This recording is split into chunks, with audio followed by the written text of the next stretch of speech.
It was a sunny Saturday morning. Phineas and Ferb were relaxing in their backyard, sipping lemonade. Suddenly, Isabella rushed in.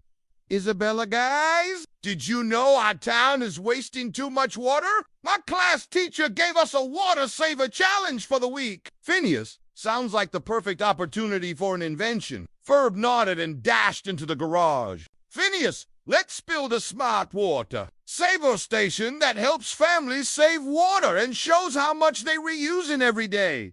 Within hours, the backyard turned into a science zone. They designed a smart shower timer that beeped after 5 minutes, a toothbrush buddy that stopped water if left running, a plant sensor that showed when the garden really needed water, a water meter app that tracked every drop used in the house.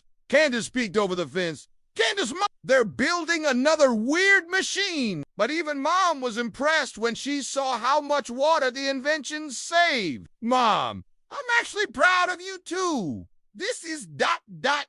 useful. That night, the whole town tried their inventions. Kids tracked their family water usage. Ferb even designed a water hero badge for anyone who saved 50 gallons in a week. By Friday, their town had saved over 100,000 gallons of water. Phineas, looks like our experiment made a real splash.